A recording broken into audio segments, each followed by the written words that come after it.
वर्णिवेशरमणीय दर्शनं मन्दहासरुचिराननाम्बुजं पूजितं सुरु नरोत्तमैर्मुदा धर्मनन्दनमहं विचिन्तये। असतो मा षड्गमय तमसो मा ज्योतिर्गमय मृत्युर्मा अमृतं गमयः। ओम शान्तिः शान्तिः शान्तिः। अस्मद्गुरुसमारम्भां नाथयामुनमध्यमां लक्ष्मीवल्लभपर्यन्तां वन्दे गुरुपरम्परा। આજની જ્ઞાન સભામાં પધારનારા બધા જ ભગવદ ભક્તોને વેદાંતાચાર્ય, પુરાણ ઇતિહાસાચાર્ય, એમએ ફિલોસોફી શાસ્ત્રી રાકેશભાઈના હેતપૂર્વક જય સ્વામિનારાયણ। ભક્તો, આજની આ જ્ઞાન સભાની અંદર આપણે બધા વૈષ્ણવી દીક્ષા લેનારાએ દીક્ષાના અંગભૂત કેવલ પોતાના આરાધ્ય શ્રીમન નારાયણના જ ચિહ્ન પોતાના અંગ પર ધારણ કરવા, પણ અન્ય દેવી દેવતાઓના નહીં, આ વિષય પર થોડી વાત શ્રવણ કરશું। તો બધા જ શ્રોતાગણો આ પ્રવચન એકાગ્ર મને કરીને શ્રવણ કરે। સર્વપ્રથમ દીક્ષા શબ્દોનો અર્થ શું થાય એના પર વિચાર કરીએ તો પંચરાત્ર શાસ્ત્રના શાશ્વત તંત્રની અંદર દીક્ષાની વ્યાખ્યા આપતા શ્રીમન નારાયણ ભગવાન કહે છે કે દીપત્યાસુ વિજ્ઞાનમ મોહમ ચ ક્ષાલયત્યતઃ દીક્ષેતિ કથિતા સદ્ભિઃ પ્રાપ્તવ્યા વૈષ્ણવી તુષા। અર્થાત કે વિશેષ રૂપમાં તત્કાલ જ્ઞાન પ્રગટ કરે અને અજ્ઞાનજન્ય મોહને ધોઈ નાખે, અર્થાત કે દૂર કરે માટે સત્પુરુષોએ તેને દીક્ષા કહી છે। આવી દીક્ષા વૈષ્ણવી એટલે કે વિષ્ણુના સંબંધવાળી હોય તે લેવી। આ પ્રમાણે દીક્ષા શબ્દનો અર્થ શાશ્વત તંત્રની અંદર કરવામાં આવેલો છે। વૈષ્ણવી એટલે કે વિષ્ણુના સંબંધવાળી દીક્ષા, એને વૈષ્ણવી દીક્ષા કહેવામાં આવે છે। ભગવાન સ્વામિનારાયણ શિક્ષાપત્રીના 41મા શ્લોકની અંદર પોતાના સમસ્ત આશ્રિતોને આજ્ઞા આપતા કહે છે કે કૃષ્ણ દીક્ષામ ગુરોહો પ્રાપ્તે તુલસી માલિકે ગલે ધાર્ય નિત્યમ ચ ઉર્ધ્વપુંડ્રમ લલાટાદો દ્વિજાતિભિઃ।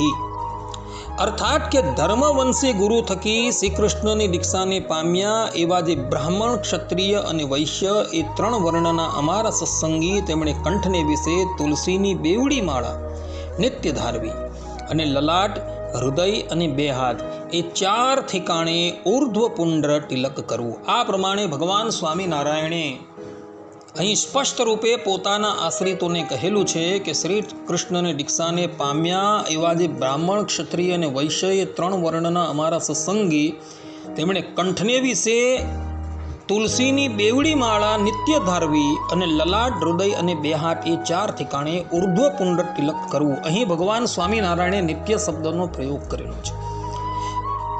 એના દ્વારા ભગવાન સ્વામિનારાયણ એવું કહે છે કે બ્રાહ્મણ હોય, ક્ષત્રિય હોય, વૈશ્ય હોય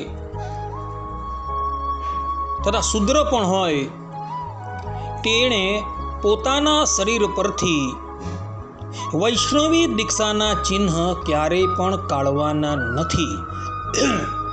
કારણ કે જે પણ કોઈક ભક્તજન પોતાના શરીર પરથી વૈષ્ણવી દીક્ષાના ચિહ્ન કાઢે છે તથા અન્ય દેવતાઓના ચિહ્નને ધારણ કરે છે, અથવા તો વૈષ્ણવી દીક્ષાના ચિહ્નો ધારણ કરી સાથે સાથે અન્ય દેવતાઓના પણ ચિહ્ન પોતાના શરીરની ઉપર ધારણ કરે છે, એ ભક્તિ માર્ગમાં અપરાધરૂપ છે। જેમ કે પંચરાત્ર શાસ્ત્રની શાંડિલ્ય સંહિતા 3ય અંશ 10મા અધ્યાયમાં શ્રીમન નારાયણ ભગવાને પોતાના સ્વમુખે ભક્તિ માર્ગમાં, અર્થાત કે ભગવાનના માર્ગમાં જે અપરાધો આવે છે એ અપરાધોનું વર્ણન કરેલું છે। તો એ અધ્યાયના 32મા શ્લોકની અંદર શ્રીમન નારાયણ ભગવાન કહે છે કે ભજ્ય ચિહ્ન પરિત્યાગશ્ચાન્ય દેવાંક ધારણમ પરદેવાશ્રયશ્ચાપી દૂષણમ શ્રી ગુરોરપી। અર્થાત कि भगवान के भजन के चिन्ह का परित्याग, अर्थात कि श्रीमन नारायण भगवान के भजन के चिन्ह का परित्याग, अन्य देवता के चिन्ह का धारण, अन्य देवों के आश्रय को ग्रहण करना, अपने श्री गुरु में दोष देखना, ये भक्ति मार्ग में अपराध है। આ પ્રમાણે અહીં શ્રીમન નારાયણ ભગવાને પોતાના સ્વમુખે કહેલું છે કે શ્રીમન નારાયણ ભગવાનના ભજન કરનારાએ એ શ્રીમન નારાયણ ભગવાનની દીક્ષા સંબંધી ચિહ્નોને ત્યાગ કરી દેવા એ બહુ મોટો અપરાધ છે.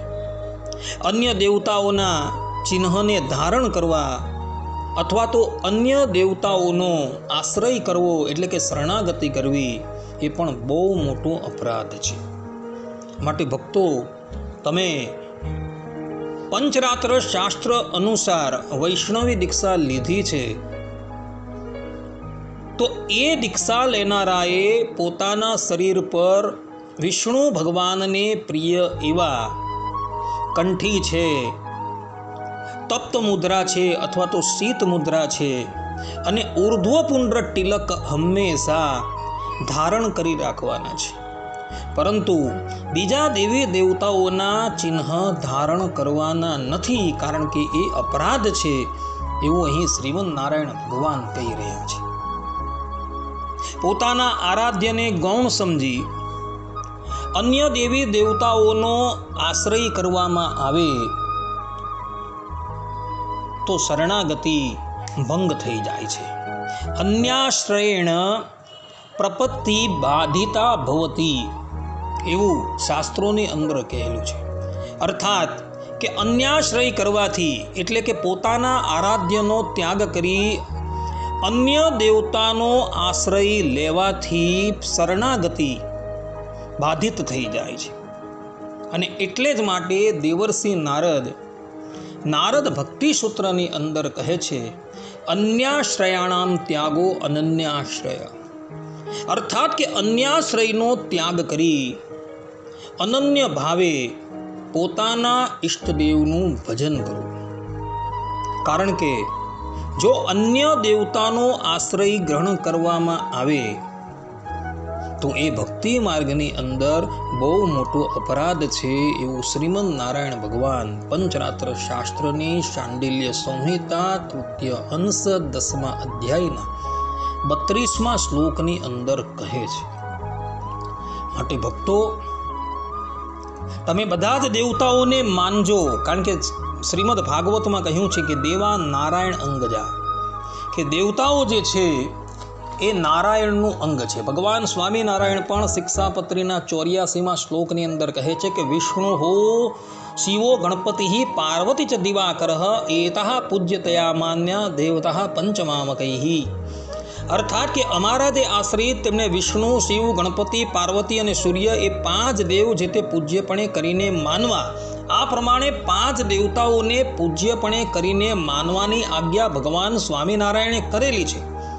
પરંતુ આશ્રય જે છે એ કેવલ ને કેવલ પોતાના આરાધ્ય શ્રીમન નારાયણ ભગવાનનો જ રાખજો.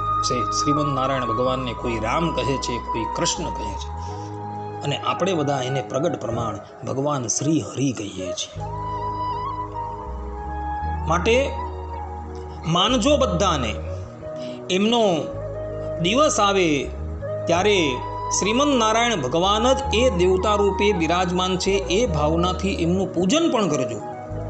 પરંતુ આરાધના છે એ કેવલ ને કેવલ પોતાના ઈષ્ટદેવ ભગવાન શ્રી હરિ કે ભગવાન શ્રી રામ કે ભગવાન શ્રી કૃષ્ણની જ કરજો અને એના જ ચિહ્ન ધારણ કરજો.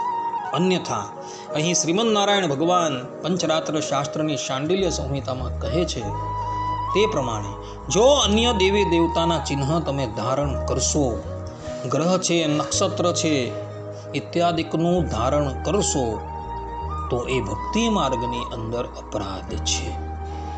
માટે કોઈ પણ ભગવદ ભક્તએ અન્ય દેવી દેવતાઓના ચિહ્ન કે ગ્રહ છે, નક્ષત્ર છે એની વીંટીઓ જે છે પહેરવાની નથી. એ ભક્તિ માર્ગમાં અપરાધ છે. જે લોકોએ જોવું હોય તેઓ પંચરાત્ર શાસ્ત્રની શાંડિલ્ય સંહિતા તૃતીય અંશ 10મો અધ્યાય શ્લોક 32 જોઈ લઈ. આટલું કહીને હું મારા આ પ્રવચનને અહીં વિરામ આપું છું. સર્વે સંતુ નિરામયઃ, સર્વે સુખીનો ભવંતુ, સર્વે ભદ્રાણી પશ્યંતુ, મા કશ્ચિત દુઃખ ભાગ ભવેત. અસ્તુ. જય સ્વામિનારાયણ.